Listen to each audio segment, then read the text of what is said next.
Dr. Bryce Appelbaum, welcome to the show. How you doing? I am doing awesome. It's an honor to be here. Thanks for having me. All the way from the snowy East Coast.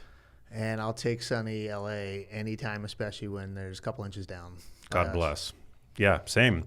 Well, I'm excited to have you on the show. Vision is a very important topic, and it's connected to the brain. It's connected to the body. Vision loss is a modifiable risk factor for Alzheimer's disease. So I'm excited to do a show dedicated to that sense that we all have, or that many of us have, not that we all have, but it's an important sense. It's a sense that I very much appreciate. I find myself, I've long considered myself aesthetically very sensitive. My sense of vision being something that I, very much appreciate. And I also love the research increasingly linking the sense of vision to broader systemic health, to brain health and the like. So let's provide a masterclass to my listeners on all the ways that they can preserve and enhance their vision. And this is going to be eye-opening, pun intended, because there's so much we can all do at any age for any brain to enhance and optimize vision, so that even though we age, we don't have to have decline like we often see, even though that's not normal. What are the most common types of decline that people will experience? I would say the most common that most people listening to this, just knowing your audience, would experience is just the up close becoming fuzzy, your arms aren't long enough, and then all of a sudden you're holding things farther away and you need readers. So the medical term for that is presbyopia, but really what that means is the lens inside of our eye, it gets hardened as we age. The fibers controlling it become more rigid and less flexible. And so we start to, around usually in our 40s, have to start to hold things farther away because that system can't function the way that it used to. But just like the whole notion of if you don't use it, you lose it, that really applies here. And that's a critical time for many people where we can actually improve stamina and flexibility of our focusing system to, at a minimum, prolong the need for reading glasses. And with enough work, with the right motivation, with the right compliance, you can actually become less dependent on reading glasses, and in many cases, even reverse them. Whoa. And I know that's going to be shocking for most people to hear because I was taught in school that's not possible.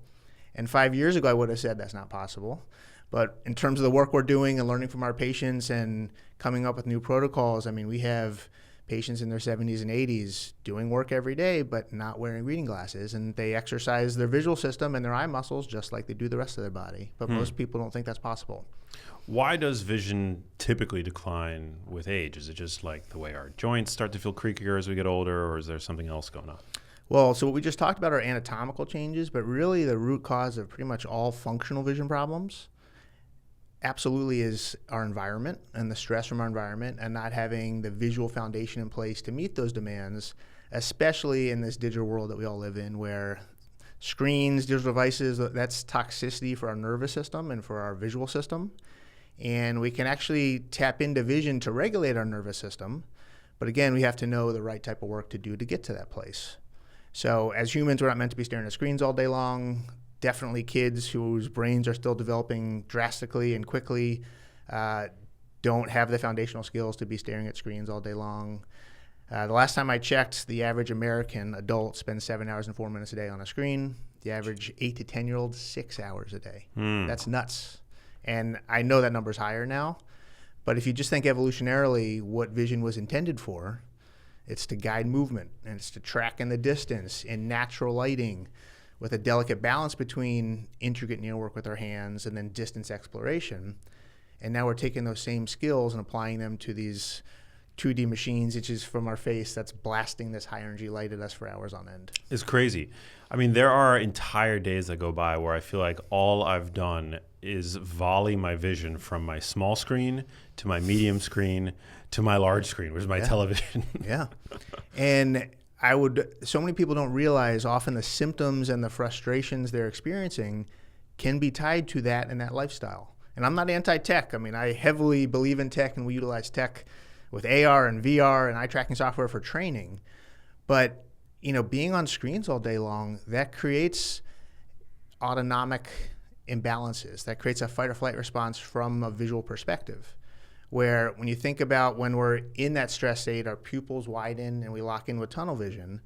That's exactly what's happening when we're on screens. Our thinking, our attention, and our vision become tunneled. And so you're then making critical decisions throughout your day in a stress state. You're spending time with your family and friends and loved ones in a stress state because your brain is on overdrive all day long with these systems locked up. And there's clear profiles that emerge visually because of that, where we adapt to the stress. And then if we look at functional vision problems as maladaptations, well, many maladaptations can be improved and roadblocks removed, but again, we got to be aware and know what to do. But just to play devil's advocate, I mean, screens like smartphones have only existed for the past, 20 or so years, but my grandma wore glasses late in her life.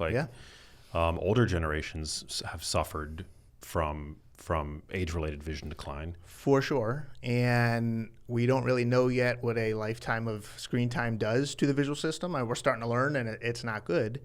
But I would say the statistics now of myopia, let's say, increasing, which is far away, being blurry, nearsightedness. When we landed on the moon in 1969, a fourth of America was nearsighted. Right now it's about 43, 44% and climbing.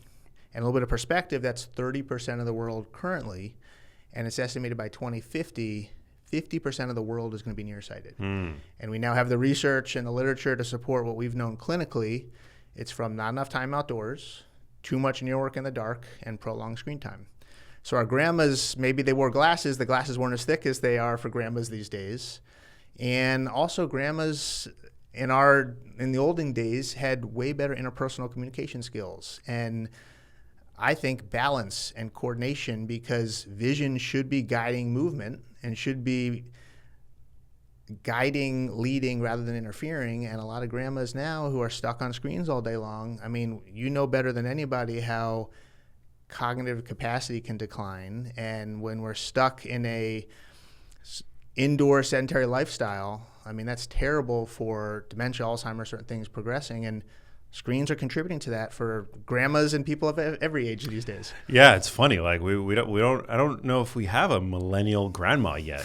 There has to be one walking among us somewhere. But like millennials haven't reached that age yet. We have no idea what, like, as the first truly digital native generation. I don't. Yeah, you're right. It's a big Pandora's box. Like we have no idea. Yeah. And I think if we take what we've learned from other generations. I mean, interpersonal communication skills are not what they used to be, especially for millennials coming out. Eye contact is like a lost art. I mean, we have people apply for positions at my office in Maryland, and I mean, if somebody can even make eye contact, that's almost surprising. And they want virtual interviews, and they want to be in a 2D world, even though we live in a 3D world. We need to be engaging in three-dimensional space and really reading verbal, nonverbal cues and being able to open up the world visually, where it's kind of the opposite for so many people these days, really constricted. You're out here from New York, and I grew up in New York City. I'm from Maryland. Oh, Maryland. Maryland, yeah. This is something that I like. I mean, even having grown up in New York City, this is something that I recognized, like, even without screens, like in my childhood, like I would step outside of my apartment building, and the furthest thing that I would have to allow my eyes to fixate on would be the building across the street, or maybe like looking down the avenue somewhat, but that's a lot different probably than like a grand vista, 100%. That like our ancestors would have probably gazed upon many times. I have a really good family friend who was on an African safari a couple weeks ago, and he said to me, the guides, everyone that was there that were locals, no one was wearing glasses, and they were picking out the slightest little movement hundreds of yards away. But if you think about it, if their world and their life is in the distance, then they're not adapting to the near stress. And so living in New York, I mean, if you're stuck without the ability to disengage and expand with panoramic viewing and look softly, and the world's pulled in, as humans, that's how we adapt. And it'd be interesting to do a study on even just vision development in children who live in Manhattan versus in other areas. I would imagine there's a higher incidence of environmentally induced functional vision problems. Yeah, there were a couple of studies I remember reading a few years back linking excessive indoor time in children to increased risk for myopia, right? Myopia, yeah. Myopia. So, there's two main studies, but either 90 minutes or 120 minutes outside every day has been proven to be protective for the development and progression of nearsightedness. And a lot of that is engaging with three-dimensional space and playing ball and climbing through trees, but a lot of it is also natural lighting. And we know the power and energy and healing power of light. There's changes to the eye that occur when you're not getting natural light and when you're with junk lighting all day long, and that progresses myopia and elongates the eyeballs. And it's why it's so important to get outside. And when we were kids, like, all we did was play outside, right? And it wasn't until it was dinner time or dark out that our parents would drag us in. And now it's the opposite. Instead of dragging our kids in, we're dragging our kids outside, away from screens and away from technology. You're so right. So would you say it's fair to say that there's, from an environmental standpoint, there are two main issues? It's our underexposure to bright, natural outdoor light, and the ability to see the world panoramically. And then on the other hand, we have this overexposure to artificial light, screens, really close-up environments, et cetera. 100%. 58% of kids under 4 in America have their own personal tablet or device. Jeez. Like when we were 4, that was not, we had like a picture of an old school computer that we would play with, but we're not actually playing with computers. And so that's, it's creating avoidable challenges, and it's the world we're in right now. But there's also so much we can all do to not allow the endpoint to be as far of a decline as it could be. Wow. Now, your expertise is uniquely situated at the intersection of the brain and vision. How often are diagnoses like ADHD, in fact, actually related to vision problems? Thank you for bringing this up. So to really simply put this, if you cannot control your eyes and their ability to focus, you cannot control your mind and its ability to focus. And we're in a reactive medical world right now where labels and diagnoses are slapped on behaviors without looking at the root cause. And again, you know that better than anybody. So many of the symptoms and behaviors of functional vision problems are so similar to those of ADD, ADHD, dyslexia, learning disabilities, even executive functioning challenges. So I really would say that ADD, ADHD, dyslexia, they are incomplete diagnoses without addressing vision first. And it's not like there's a blood test that says you have ADD or ADHD. It's based off of a profile. And 15 of the 18 most common symptoms associated with ADHD also are similar symptoms of functional vision problems. And a child who's diagnosed with ADHD has 3 times the chance or likelihood of having convergence insufficiency, so having a hard time pulling their eyes in and maintaining a single clear image, 2 times the likelihood of having a strabismus or an eye turn, and 2 times as likely as having hyperopia or astigmatism. And so what that really means is, like, if we really look into root cause and actually take matters into our own hands rather than just relying on what the medical professional says, we should really start to have some of this make sense. So a child who loves to be read to but has a hard time reading on their own, or is losing their place with reading, skipping words, skipping lines, or tears with homework, frustration with schoolwork, those are clear warning signs there's likely a functional vision problem, at least contributing to the unnecessary struggling. And I've had thousands of patients come to us thinking something else was wrong with them, when in reality their eyes were not working well together as a team. We've gotten so many patients off of medication because it wasn't the right treatment for them.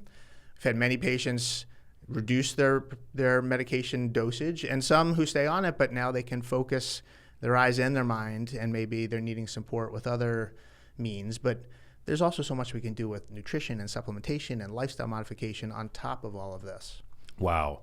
What are some early red flags then that a child's behavioral challenges might be attributable to vision issues? Yeah.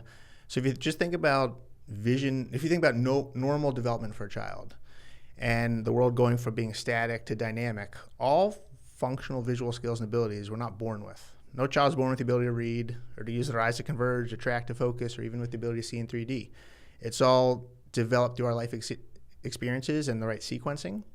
So when we think about developing the foundational skills for reading, like looking at learning sight words, if a child needs a ton of repeated exposure, or it's like they see it and you ask them to read it or to spell it, it's like right over their head, that's a warning sign.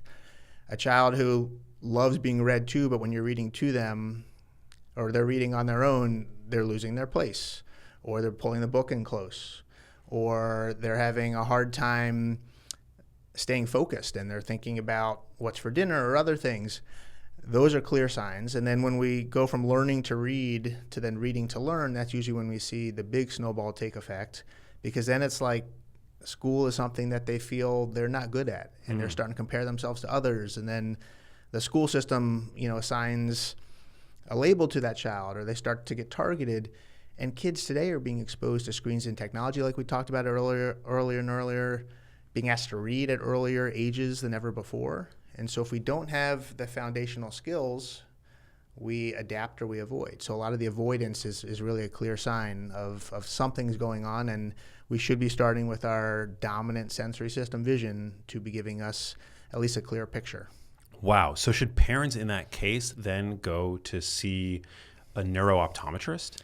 1,000%. So there's a problem in eye care, like there's a problem in a lot of healthcare now, but myself included, we are all trained as eye doctors on this heavy pursuit of seeing the 20/20 eyesight line, that bottom line in the dark exam room, but there's so much more to vision than just eyesight.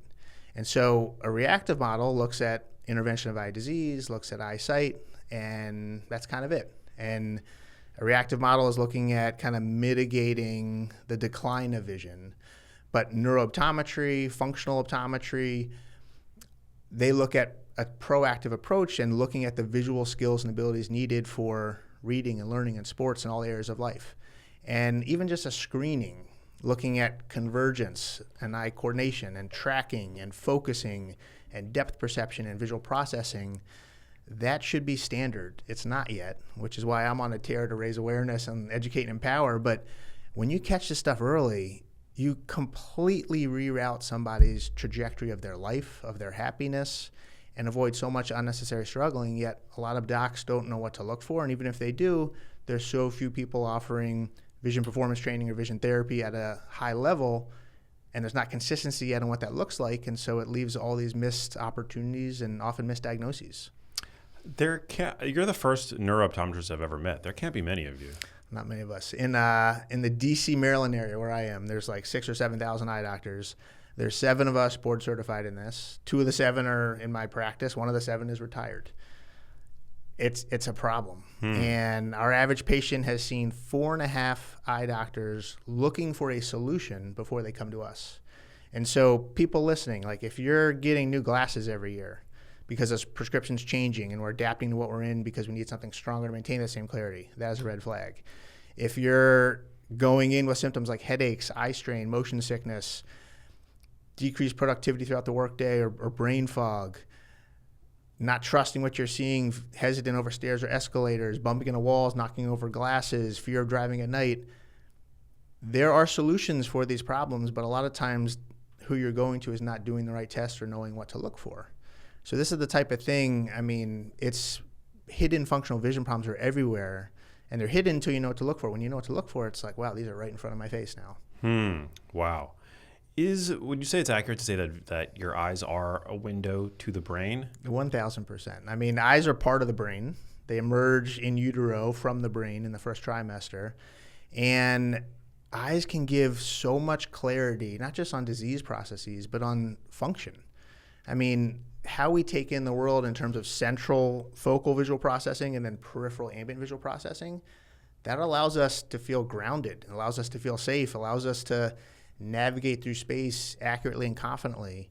And if we're looking into vision, not just eyesight, and looking how the brain is filtering and organizing and processing the information coming in through the eyes to allow us to derive meaning and direct the appropriate action, that's really how we can learn so much about somebody, but also how we can reroute things to make life so much more comfortable, efficient, and automatic. I've long been super interested in the nutritional, visual, cognitive axis. Yeah. Like the way nutrition can augment eye health and now brain health, and the bidirectionality of that relationship, how eye health and vision function support brain health, and how what's good for the brain is good for the eyes, and vice versa. What's good for the eyes seems to be good for the brain. Nobody speaks to that. It's super interesting to me. I mean, you're absolutely right. And if you want to eat healthily for your eyes, eat healthily for your brain. And the same stuff that's terrible for your brain is also terrible for the eyes. Gluten, dairy, seed oils, sugar, processed foods, alcohol.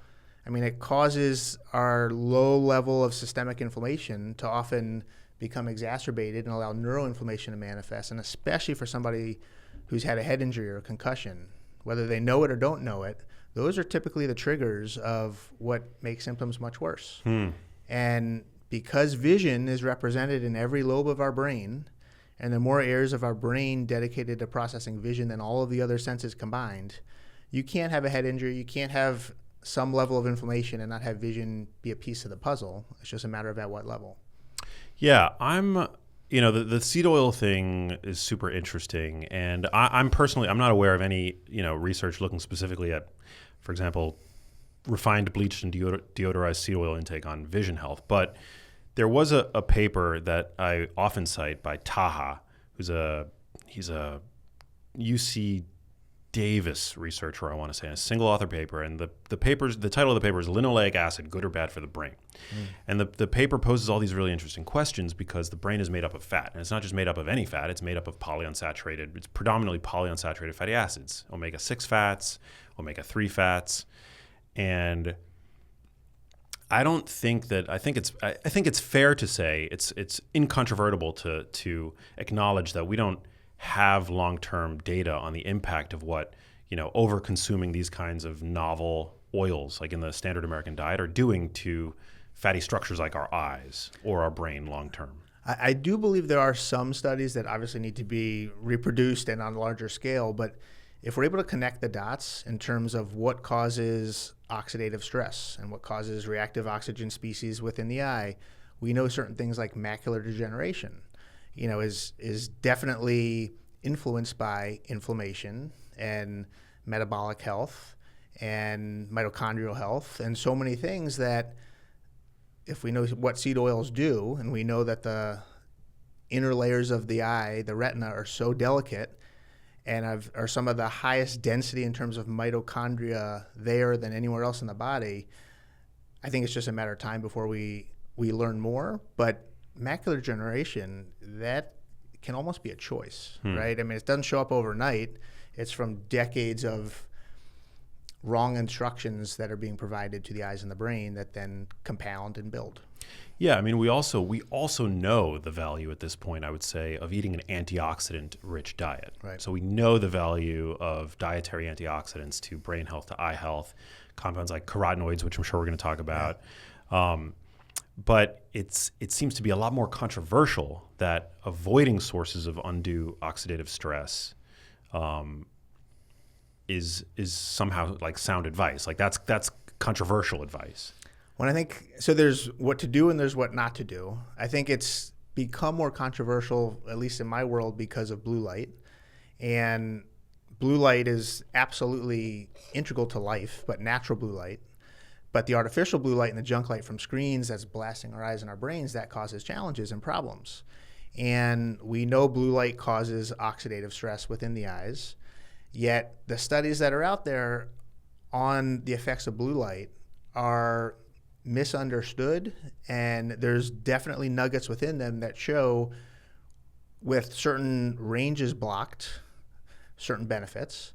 But most of what's out there, and most eye doctors will say, well, there's nothing saying blue light causes eye strain, headaches, or fatigue. And really it's how your brain is responding to the changes. Just like screens don't ruin your eyes, how you're responding to the screens and how your brain is using the inside and outside muscles of the eyes, that's what causes the symptoms.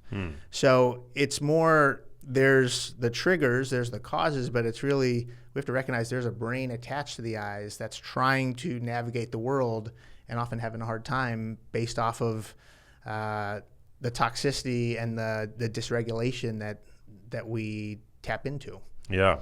When it comes to nutrients for eye health, what would you say if you were to orchestrate, plan the optimal eye healthy diet? Yeah. What might that look like? So definitely start with number one, which is omega-3 fatty acids. And you speak a lot on cold water fish and, what provides omegas. I think that's great for brain health, great for eye health, great for the tear film. So omegas are huge. Antioxidants are huge, whether that's in berries, whether that's in, peppers or anything that has vitamins A, C, and E, huge.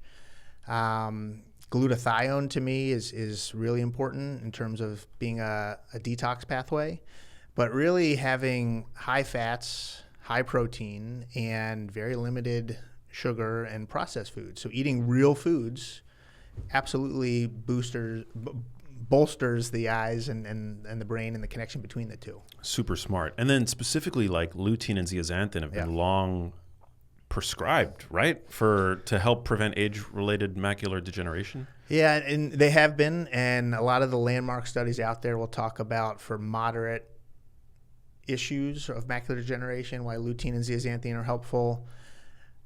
You can't get enough of it in the standard diet, so you definitely have to supplement there. But, great for even cataract formation and great for the macula and great for so many structural changes that occur, yet that's something that most people don't even take. I've heard you speak about astaxanthin as well, and I know that's one of your favorites. This is low-hanging fruit. Totally. Yeah, very, very hard to get adequate lutein and zeaxanthin unless you're eating like a bowl of dark leafy greens every day, which is I've long recommended. But it's wild to think about, like, people think about salads as like a weight loss meal, a weight loss dip, but it's really like one of the most powerful things that you could do for your eye and brain health, to eat a bowl of dark leafy greens every day. And if that's the baseline, then add on top of that. But you're going to be able to have clear, more comfortable sight for longer. But also, we got to look at eyesight as really a symptom of vision. And we got to look at vision as a direct reflection of brain function. So again, if we're protecting our brain and we're protecting what's going into our bodies and what our bodies are exposed to, there's a very different trajectory down the road. That's why these carnivore dieters, like, they're leaving so much on the table by avoiding the most carotenoid-rich foods. Like, you could see it in their skin often. Yeah. You could see it. Their eye health is probably not going to be optimal if they're, avoiding dark leafy greens. I would take away the probably. It's not going to be. Unless they're taking a million supplements, but even still, it's a different profile.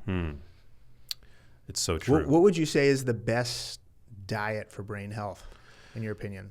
Yeah, I think like a minimally processed diet rich in whole foods. I would say that's probably that's the base of the hierarchy, is like just stick primarily to whole foods. I'm not saying that you should never eat any ultra processed foods ever, but because there are some certainly that are better than others. If they lead to dietary adherence, all good. But primarily minimally processed foods, nutrient dense foods, animal source foods, dark leafy greens, berries, whole fruits, things like that. And then I think there's real merit to prioritizing protein, especially in the context of like the standard American food environment, where protein has this incredible appetite suppressing effect. And it makes you less hungry for all the carb and fat rich combination foods, ultra processed foods that are just at arm's reach now, 24 hours a day. We see in my practice, more than half the practice is traumatic brain injury and concussion rehab, and we see a lot of seizure disorders and a lot of just neurological challenges. And there's really good research and data out there on high quality fats and even a ketogenic diet being massive for cleaning up the brain and allowing more cycling trucks to go through. I feel like we're getting better at understanding fats aren't bad, but we still have a long way to go as a society. What do you think gets us there? Like, what helps us? Yeah, I think obviously the current administration is controversial for many issues, but for many reasons. But I think that the dietary guidelines that were put forth recently were really a really, I think, positive message to just eat real food, because I think obviously there are systemic challenges to that. Not everybody has access to a Whole Foods or an Erewhon or what have you. But as an ideal to aspire to, I think it's a really powerful heuristic. And I think part of why it's so powerful is that a lot of the noise that we tend to argue about in the margins on social media today fall to the wayside. Like, you don't have to worry about antioxidants if you're eating primarily whole foods, because whole foods tend to be rich in antioxidants. You don't have to worry about the super controversial issues like seed oils and artificial sweeteners and whatnot if you're eating primarily whole foods. Yeah. So I think that's like, and the types of fats that you ingest, I think, are really relevant when it comes to eye health and brain health. You just want to make sure that you're eating healthy fats. Yeah. I'm not saying you have to eat, lots of saturated fat. I'm not saying that anybody needs to eat beef tallow. I'm not saying anything like that. But it's just when you stick mainly to whole foods, like a lot of these, like the minutia becomes moot. Yeah. We spoke earlier about the new age grandparents, and we see a lot of adults in the 65 to 80-year-old range who've had strokes or certain neurological disease, and they start to learn about healthy fats, but so many of them are eating like, I can't believe it's not butter, but are still terrified of actual butter. And I do think flipping the pyramid upside down is at least getting people to recognize, maybe what we learned in the past or knew in the past isn't necessarily what's the whole picture moving forward, but it's a start at least to get there. Yeah, exactly. Even the kids in South Park knew the right way forward with regards to the food pyramid. Talk to me about eye pressure, because that's something that I mean, years ago when I had an eye test, like I think I had like mildly elevated eye pressure or something like that. What is that, and what are the potential downstream consequences of that?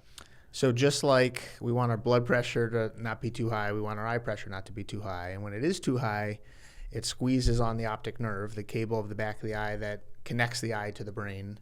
And with eye pressure that's too high, and with functional vision loss in the periphery, that can lead to glaucoma, which is a scary disease. And there's a lot of good research being done on ways to maybe slow down the progression, and a lot of that's not out yet. But I think it's really a matter of whether the eye pressure for you was too high for you or just too high for in general. And so getting a lot of data points and monitoring that over time is important, making sure there's no progression of function or activities of daily living that are impacted. I'm much more of I'm a functional eye doctor, and so we'll see people who come to us having been diagnosed with glaucoma or concerns that they are, on that wrong path. But we're treating the activities of daily living. We're helping them when they're driving and noticing that it's harder to see off to the sides, or when they're reading, they're overshooting or undershooting because they're not keeping their side vision open to be able to make the right eye jump without, losing their place.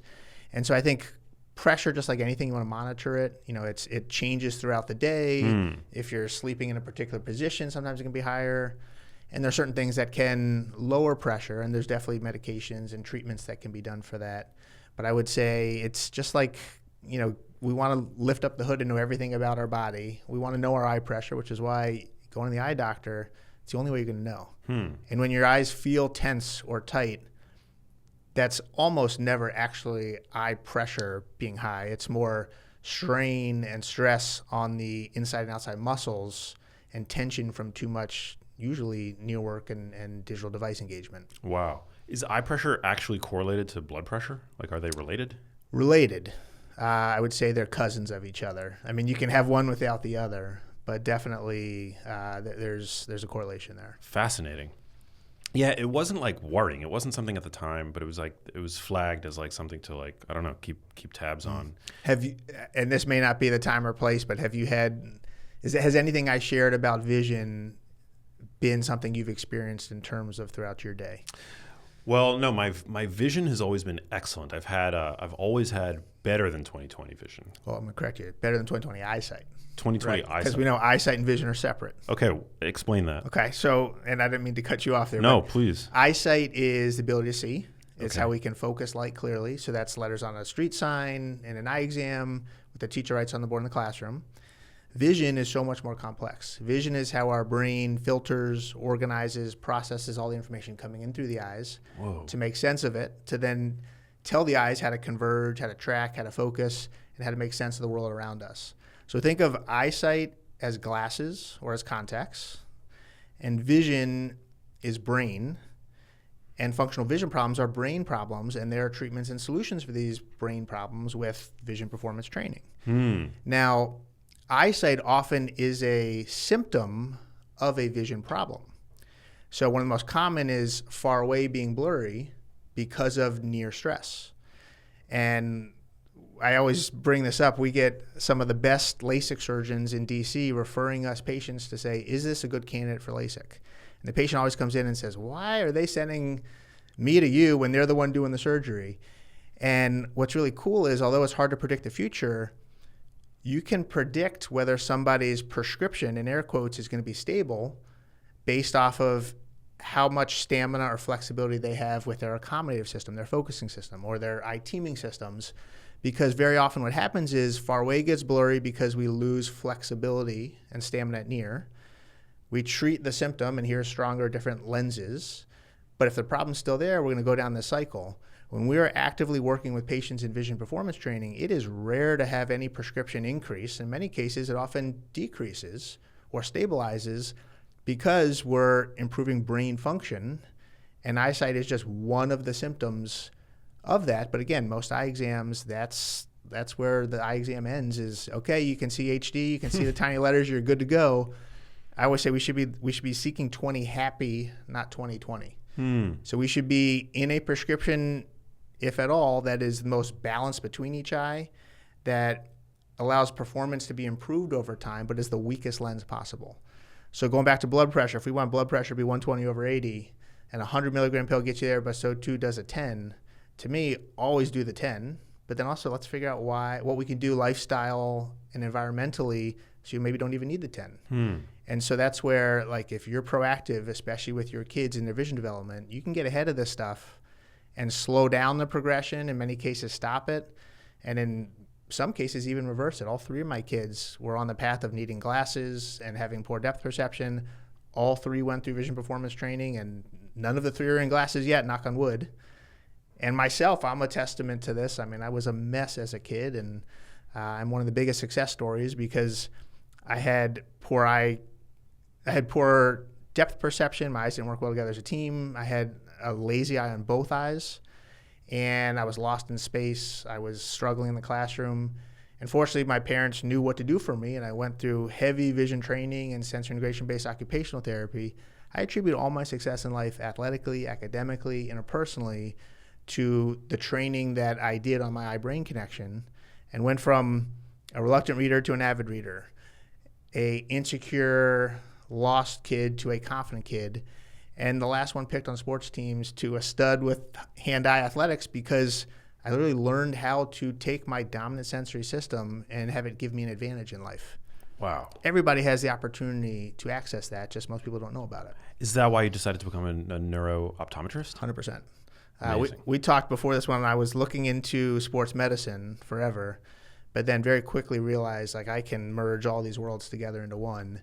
So went down the path of being a neuro-optometrist, and now we do a lot of sports vision training where we identify overlooked areas of visual function for athletes, train them, close the gaps, and then we can allow for more consistent and improved play based off of vision guiding and leading. And a lot of times, with players being drafted or a team deciding whether they want to take a player, you can look at where their visual system is operating, where it should be, and then if there's a gap, we close that gap, you're going to get that much more return on the investment, but the player's going to have that much more of a ceiling they can hit. And it's crazy because vision is our first contact to all sport, yet it's overlooked in many cases. And when it's not overlooked, that's where teams really know kind of the secret sauce. Wow. Okay. So first of all, I didn't know that there was a difference between vision and eyesight, but now I do. So, awesome. Yeah. So my work is done. Yeah. No, it's amazing. So my eyesight was always, I guess, like, is it 2015? Is that the better than 2020? Yeah. Which means you can see something at 20 feet that most people could see at 15 feet. You could be farther back, so better than normal. That's pretty good. Yeah. I mean, maybe that's attributable to my diet. Who knows? Over the years, Definitely doesn't hurt. That doesn't hurt. And then my vision, I guess, has always been pretty good, but I've always struggled with reading like long form. So, Do you mind sharing and tell me a Of little more course, about yeah. that? What have you struggled with? I've always struggled with. I'm not dyslexic or anything like that, but I've always struggled with long form reading. Like my mind would just wander, and if I'm not obsessively interested in a topic, I just can't be bothered. And like even reading like a paragraph of something that's boring to me. I'm not saying it's necessarily boring, but if it's boring to me, I can't even get past I'll have read a page in a book and then realize that I've absorbed nothing that I've just read. So I say this with love. Without even doing testing, that is a functional vision problem. That is not normal. That's common. But very likely, your brain is overwhelmed by all the words on the page and on overdrive, aligning, pointing, and focusing your eyes, that the ability to process information is harder than it's supposed to be. And I would imagine if you read that same long paragraph a sentence at a time and took a break and came back, you probably would have much better retention, not need to reread, maybe less efficient, but think of it as the system as being taxed.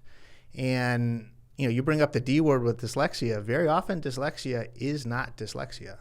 It's a functional vision problem. And it's not like the language centers of the brain are missing or the visual processing centers are missing or the auditory processing centers. There's faulty communication between them. And you don't have somebody with dyslexia doesn't have the air traffic controller that's organizing that yet. And even the people who say dyslexia is its own entity, in some cases it is, but if we look at it as a language processing disorder, language processing starts with the eyes and starts with the pointing, the aligning, and the focusing of the eyes so that our brain can filter and organize the input coming in and make sense of it. So I would say if stamina is an issue and then mind wandering becomes challenging, I mean, I can give you a few things to work on. We have an online program, but that doesn't have to be that way. Yeah. Well, you said that you went from being reading averse to being an avid reader. Yeah. I mean, I love reading now. And some people listen to audiobooks because they can multitask and do a lot of things while they're doing that. But many people listen to audiobooks because they have to. What you can get out of reading with your eyes is such a more beautiful and robust story because you're applying past experiences, the visualization, the visual memory that comes with that. I mean, so many people are deprived of that opportunity without even knowing that that's the case. Wild. Yeah. So how do I improve that? I mean, it's something that I've always struggled with. Like I going through school, like I never completed a single book that was assigned to me in school. Can we do a quick screening here? Sure, yeah. Do you have a pen or pencil? Or can I use your straw, I guess? You can use my straw, yeah. Let me not try and mess up the... Here. Okay. There you go. It's my iced coffee straw. Can you lean in a little bit towards me? Yeah. And I want you to just watch the tip of the straw here and follow it. All right, so in 3 seconds right there, I can tell you exactly what's going on. When that gets harder, you see 2, let me know. So I hope we have a camera on your eyes here because this is awesome. Right when we go past midline here, your eyes start jumping and you lose, especially your left eye here. And so it's not smooth and fluid like it's supposed to be. And as I bring this close, there's a lot of instability. I'm seeing multiple straws. Yeah. But I mean, seeing multiple straws, do words move when you read? Or do you see double ever when you're reading? Or do you just get up and stop reading when that happens? Well, towards the latter end of this exercise, I started to get not dizzy, but my vision started to feel like a little bit like there was a dizziness, a shakiness in my vision.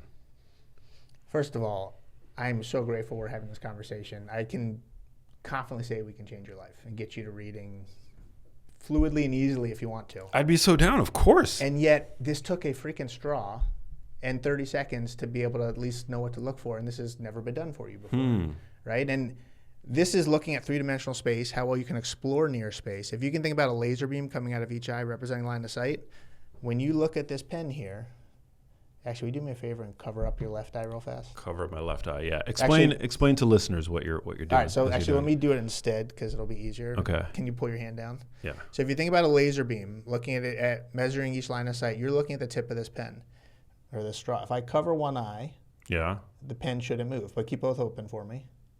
But you see how when I go like this side to side, Yeah. the pen starts changing position? Yeah. Yeah. Your laser beams are pointing significantly behind the pen, or behind the straw, I'm sorry. So it's almost as if there's a spatial mismatch. You're perceiving this farther back than where it is. So there's all this extra effort needed to eliminate that mismatch just to see a single clear image. Is it a lack of stamina? Stamina, and I say this again with love, not knowing where to look. Yeah. Like when you're up close here, and we could measure with the right equipment, like how much your focusing system is playing a role here, or whether there's periods where you're ignoring an eye. But if you think about those laser beams pointing in the wrong place, when that happens, the brain has three options. You can see double, you can fuse images together to get rid of the double, or you can do something called suppression of binocular vision, which is literally shutting down or ignoring input from the eyes to get rid of the confusion. I would imagine you're doing all three of those things. So the fact that this was an issue early on in school, the visual demands of school keep increasing each year. And if there's a gap between where you're operating, where you want to be or need to be, that gap only gets wider. And yet we just learn how to fake it till we make it and do our best. How are you with small ball sports? Terrible. Yeah, I've never been Absolutely an athlete. related. Terrible. Actually, another weird experience that I had growing up, I would always, when people were talking to me, I would look at their mouths, not their eyes. Yeah. Because I didn't know that I thought you were supposed to look at people's mouths when they spoke. And like a classmate when I was in school, elementary school, told me you're supposed to look at people in their eyes when they speak. And I was like, huh. Well, and you probably also think when you're talking to somebody, do I look at their left eye, their right eye, their nose, because you're not seeing their whole face. Yeah. You are in a stress state, meaning you're almost processing as if you're looking through paper towel holders. So when you're looking at this straw as I'm moving it, it's a lot harder to follow the straw like this than if you can keep periphery open and access it. And so that means it's going to be hard to know where the ball is and anticipate where it will be. So ball sports are going to be challenging. Terrible, yeah. That means there's motion sickness is absolutely related, especially if you're reading or on tablets in a car. I don't have that. I'm lucky in that I don't have that, but maybe because I grew up with like I had a car from a young age, like my family and a boat. So I kind of grew up with that. I was not prone to motion sickness, but yeah, that's wild. And even now, still today, I find myself like sometimes like looking at people's mouths when they speak as opposed to their eyes. And I have to remind myself. Somebody else with a profile like this also would often misplace their keys because they're looking for it here, here, here, but they're not looking at it for it here. So it's almost like you're seeing the detail very clearly, but not taking in the big picture. And that can extend to other areas of life as well. But, I know you've written a bunch of books. I would imagine the copy editing of those books took a lot of work and effort. And it's different though, because that's different for me because like when I'm obsessively interested in like my own work. So, and my writing, one of the reasons why I think my writing excels, why I excel as a writer is because I write as I would speak. So when I'm reading, I'm kind of just hearing myself speak. So you're almost relying on auditory processing. Yeah, in a way. Yeah. Which is, I think, what makes me a uniquely, adept writer. Yeah. How are you with spelling? Good. I'm good with spelling. Yeah. I've always been in the gifted programs in school. I've always been I've long had this pattern where I was always, considered growing up as a child intellectually gifted. I would be put in the gifted programs, but my grades would always suck. And my teachers would say, Max has so much potential. He just can't focus. He can't read the book. He doesn't study for tests. Did the ADHD conversation ever creep in? I was never diagnosed. I was never diagnosed with ADD, and it's interesting because somebody in my family did have it, was like medicated for it. And so I think that they had the bulk of the ADD conversation in my family. Yeah. Was not me, was somebody else. And I would say for anybody listening, like if you have trouble tracking and their jumpy eye movements and your convergence isn't fluid and you're at times kind of picking an eye rather than using both together, you cannot even think about ADD or ADHD without addressing that first, because it causes the exact same symptoms and behaviors. Wow. But I mean, this is something where most people with your profile have not made it as far as you have in terms of writing and reading and educating and just being obsessed with information, because it's kind of like you're running uphill on ice skates wearing a box of bricks. You're working so much harder than you should have to or supposed to, yet you're still getting up the mountain. Most people, it's like, I want to find something else to do, and are relying on their strengths or other areas of life to take over. No, I've found compensatory ways of getting around my limitations. I mean, if I want to, like, I don't feel limited as a person. Like, I think it would be, a little disingenuous for me to say that, but I recognize, like, I can recognize, like, long historical patterns of weakness and how I've been able to circumvent those patterns. And that's why the brain is so fascinating, because it's so malleable and there's so much neuroplasticity. We could use your eyes as joysticks to tap into the brain to develop these areas that have either not been developed as well as they should, or maybe there was a head injury in the past that you know of or don't know of that caused kind of this disruption. Either way, we can give your brain a reboot and make it so you can fluidly track, smoothly track. You can have spatial awareness and spatial knowledge that is solid, and that reading can be something that you can do for as long as you like without taking a break. What about mood? Is there any relationship between vision problems and anxiety, depression? Big time. Especially when your brain is on overdrive all day long, your fuse gets so much shorter. We see so many people who go through the work day or go through the school day, and they've just been trying so hard to just keep up and use their eyes together as a team that so much energy is drained from the rest of the system. And, we talked a little bit about driving. People who drive over bridges or into tunnels, where all of a sudden they're aware of what they're not aware of off in the sides, and they become even more focal, even more central. Anxiety gets tapped into, mental health starts to spiral, and it's really a matter of not integrating central and peripheral processing. So for you, one of the big keys is going to be getting you to access your peripheral vision, finding the light switch to turn it on, but then making it so it's always on, because the more grounded you are peripherally, the easier it is to then lock in centrally.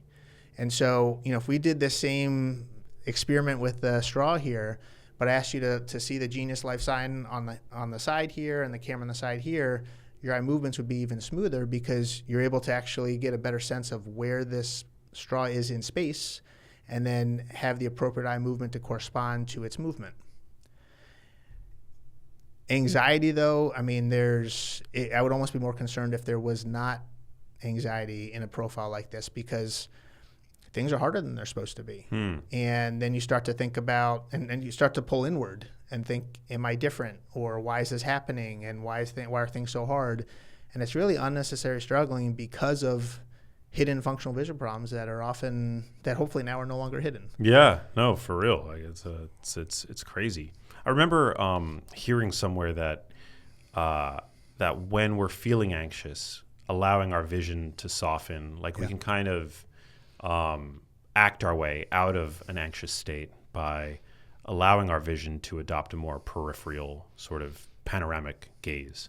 1,000%. And there's a great exercise we can all do, anyone listening can do, where we can learn how to open up our periphery. So I call this peripheral pointing.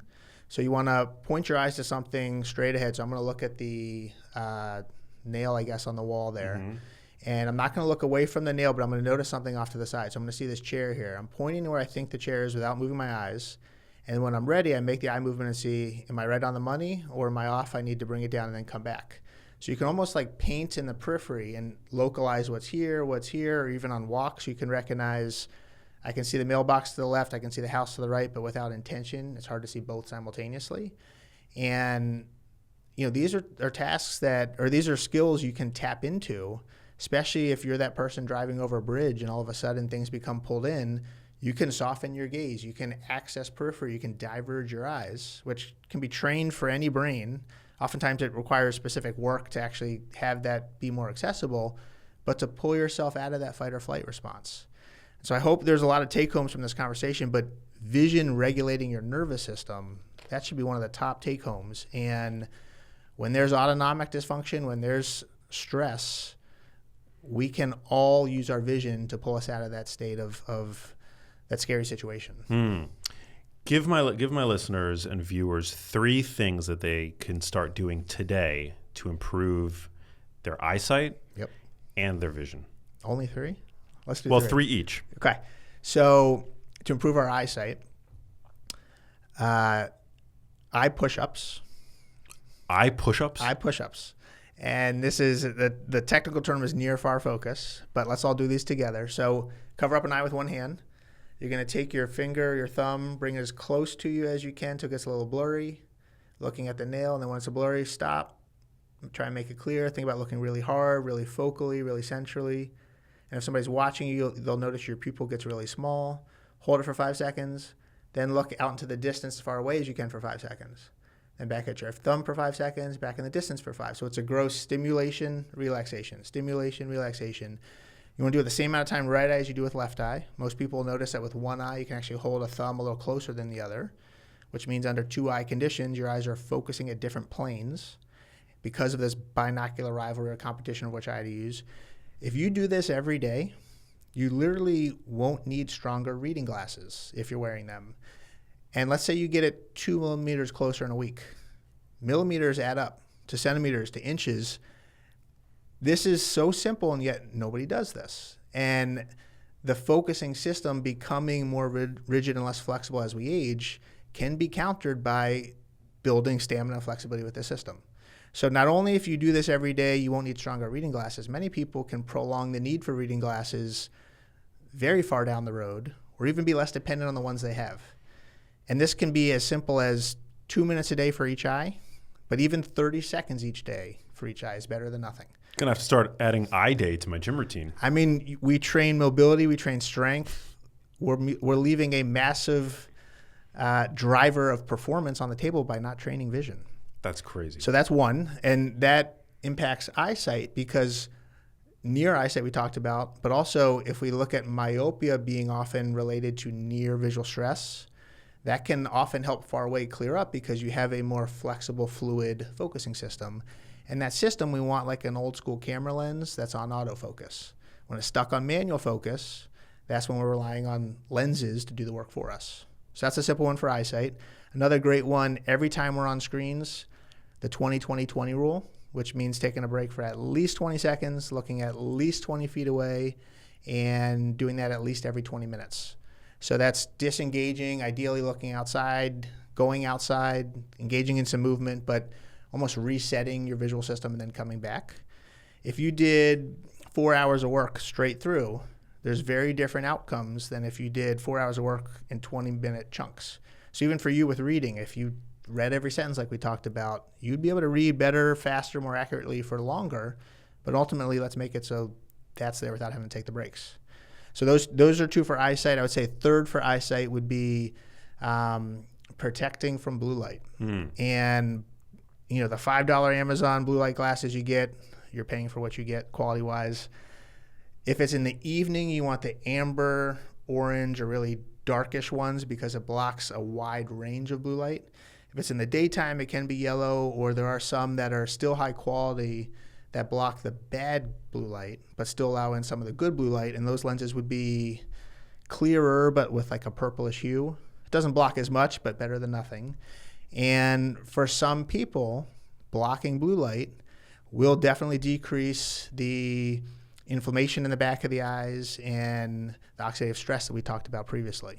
And that's something to be, I mean, if you were to buy amber colored glasses, you wear those at night, right? Sometimes you see like biohackers wearing them during the day, and I'm like, why are you doing that it during the really day? changes perception of space and of color when you're wearing those at any point.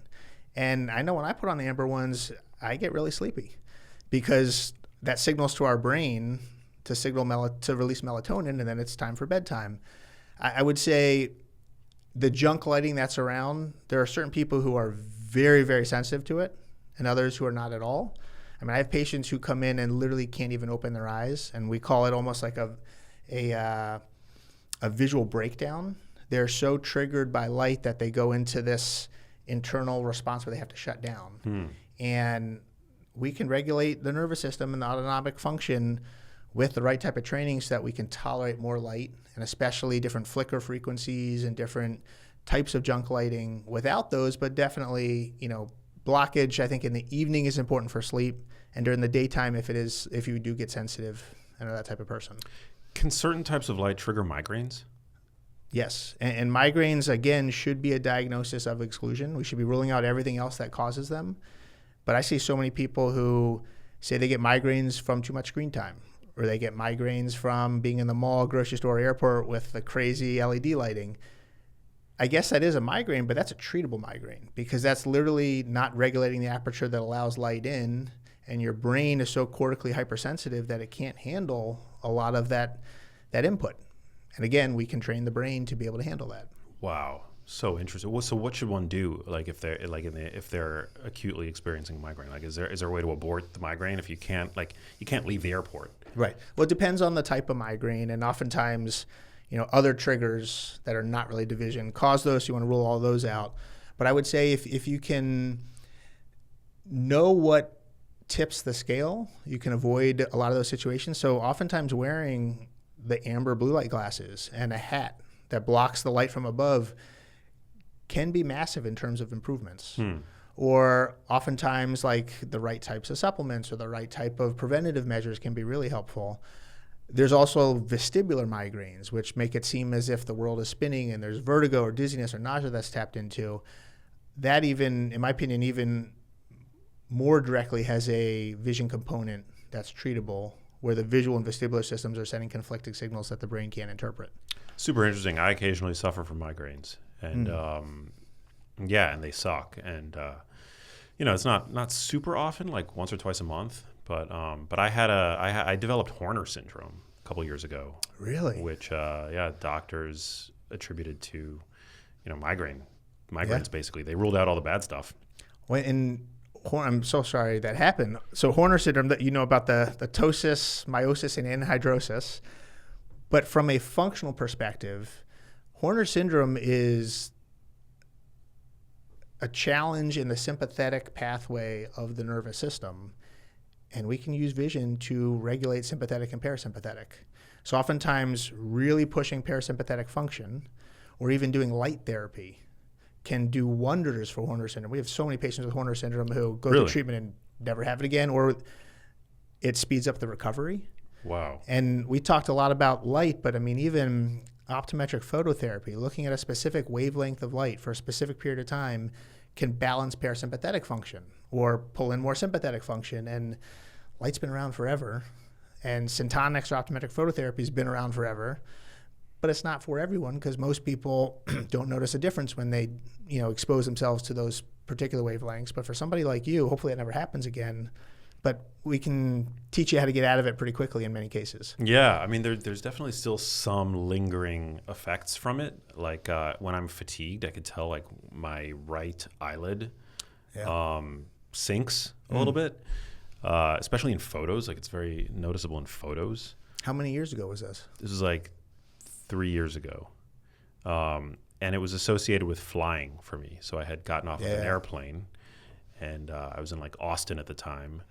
And I was at a restaurant, and I went to the bathroom, and I looked in the mirror, and my eyelid was like at half mast. And I was like, what the hell is going on here? Yeah. I called a friend of mine who's a neurologist, and he was like, you have to get to the emergency room. This could be like a stroke. It could be a carotid dissection. It could be you could have a mass. You've got to like now do all these tests. And the craziest thing happened. It resolved after like 25 minutes. But then when I was flying back from Austin, it happened again on the plane home. And it was associated actually with being on the plane and also staring at my screen. Yeah. I was like, so I think that last piece there, staring at the screen, hopefully we get you to Maryland and we can actually figure out what's going on here. But our focusing system is behind our pupil. So when we look close, our pupil gets small because our focusing system is stimulated. When we look far, it gets big because it's relaxed. You are on a screen, which caused the focusing system to lock up, which happens for everybody, which is the equivalent of literally squeezing your fists and not letting go, which they're not meant to work that hard for that long. I would imagine if it was on the right side, we would measure your focusing stamina and flexibility of each eye on its own and together, but there's probably an imbalance, which means every time you're on a screen, the seesaw is tipped one way and you're figuring out how to balance it some. But when we can allow for equilibrium, that is at least one trigger that can be knocked out in terms of what would potentially cause this from happening again in the future. I think it probably had something to do with the barometric pressure and other things as well, but it was like a perfect storm, probably. Yeah, and it's literally like it's the brain, and it's how your brain is functioning. And so when you can really dig deep in terms of the areas of the brain responsible for these different pathways and how pervasive vision is throughout the brain, you can use the eyes to rewire the software of the brain to change how you're using vision in many ways. Wow. Do you have a favorite part of the brain? A favorite part of the brain? I would probably have to say the prefrontal cortex. It's a pretty safe bet. Home of executive function. Also very responsible for eye movements. Is for it? Tracking. Cool. Yeah. Hippocampus, I guess. We want to protect that. Yeah. The visual processing part of the brain is in the back, is it not? So the occipital lobe in the back, but the pathways leading to the brain, 2/3 of the neurons entering our brain originate from our eyes. And like we shared before, there's more areas of our brain dedicated to processing vision than all of the other senses combined. Wow. So when people think about where in the brain is responsible for vision, eyesight is an occipital lobe, but visual processing, visual memory, visual spatial organization, that's pervasive everywhere. And oftentimes, I know you're one of the leaders in the Alzheimer's space and cognitive decline.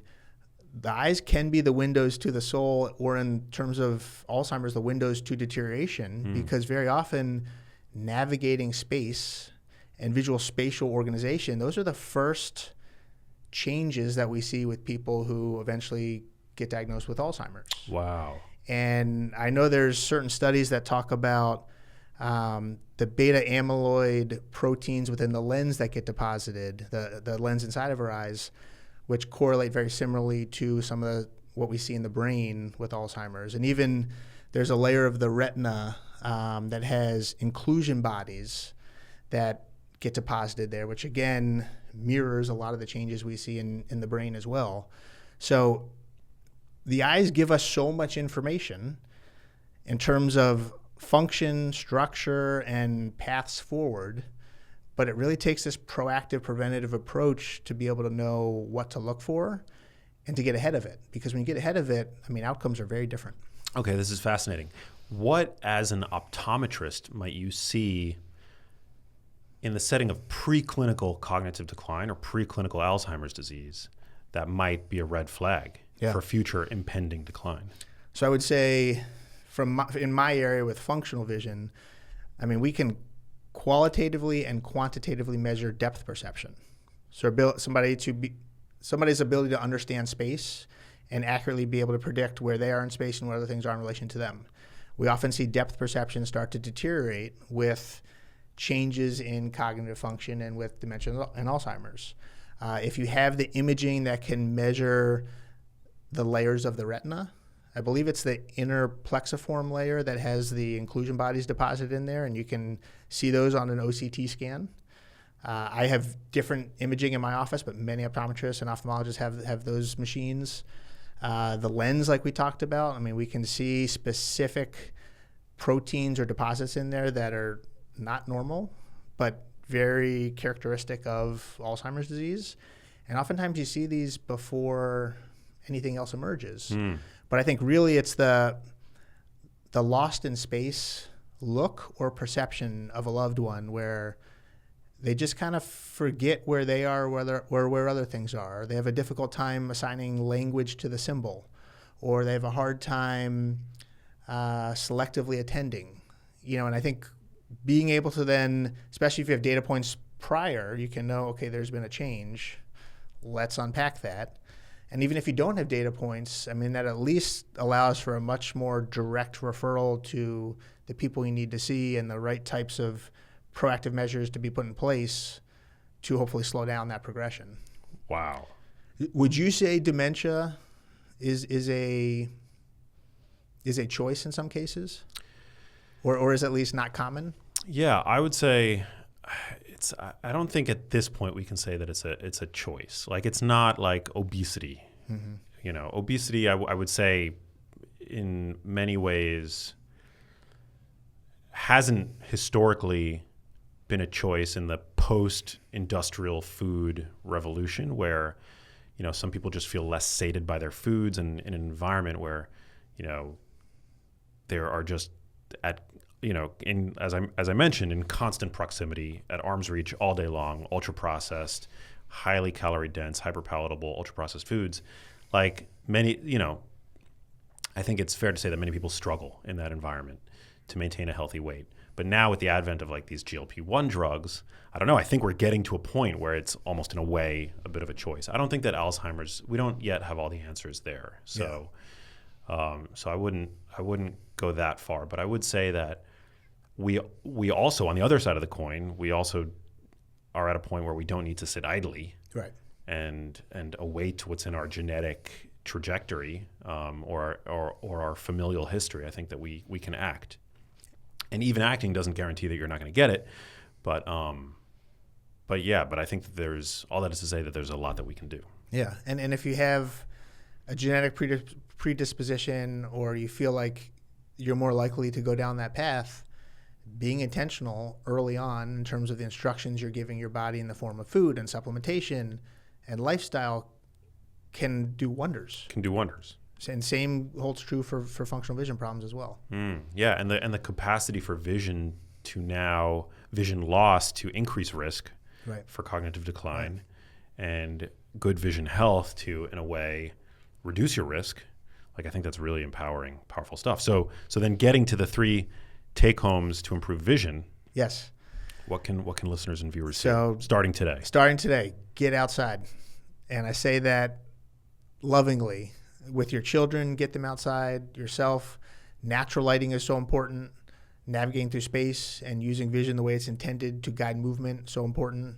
And also, you're not then responding to the junk lighting and all of the toxins that are inside. So that would be number 1 for vision. I think number 2, I would say eat for vision. So, you know, read your Genius Food. Genius Foods, Genius Kitchen. Yes. And because I think shameless plug. Even just having the right vegetables and fruit and protein and avoiding the bad stuff, your vision is not going to deteriorate like it would, and probably will stay steady for long. And then I would say number 3, just like we train our body, train the eyes and train the eye-brain connection. And there's simple ways to do this. There's simple at-home things we can do that are good for everybody but may not move the needle for most.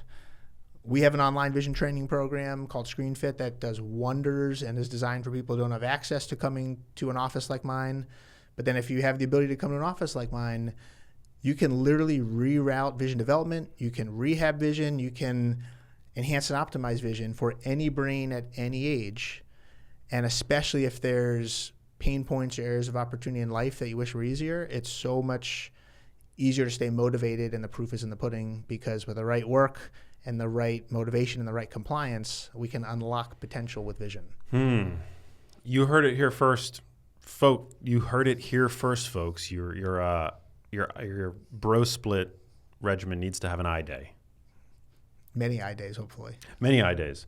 I love it. Well, Dr. Bryce Appelbaum, thanks for coming into the show. I've got one last question for you, but where can listeners connect with you online? I know you have all these wonderful programs too. You provide so much value for your audience. So how can people connect with you and learn more about your work? I appreciate that. So My Vision First is our practice. MyVisionFirst.com has a lot of what we're doing all on there. ScreenFit.com is our online vision training program, 30 different lessons. Each lesson is designed to develop the visual skills and abilities to support reading, learning, driving, all the areas of life that we require vision. And we can even give a really nice discount to your audience if that would be something. Hell yeah. Let's do it. Discount code GENIUS? I think it's TGL. TGL, great. That's what we set it up as, I believe, or what we can set it up as. Yeah, TGL. And that'll give 40% off. So there's literally no excuse to not do this. What's the URL? Screenfit.com. Okay. And click on enroll and type in TGL. Beautiful. And you'll get 40% off. Oh, you're the man. Happy to help. And then other ways would be social media. Our Instagram account is probably the best. It's Dr. Bryce Appelbaum. So DrBryce Appelbaum. My ancestors wanted to make things hard and not spell it like the fruit there. And I just thank you for the opportunity to educate and empower. And there's so much we talked about here that many other podcasts have not even tapped into. So I love your curiosity and how much you want to help the world, and honored to be able to connect. Thank you, brother. Likewise, and that means a lot coming from you. I appreciate that. The last question that gets asked to everybody on the show, what does living a genius life mean to you? To me, it's having vision unlock our potential and not hold us back. And we all have that opportunity. There's so many misdiagnoses and missed opportunities out there, but when we put our vision first, we can really open up so many doors in so many areas of life. Love it. Share this around people. This is a super important episode, and vision matters. Thanks for tuning in. Thanks for being here. As always, leave a rating and review on your podcast app of choice if you are picking up what we're putting down here. And thank you again to you, Dr. Bryce. And I will catch you guys on the next episode. Peace, everybody. Hey, if you liked that video, you need to check out this one here, and I'll see you there.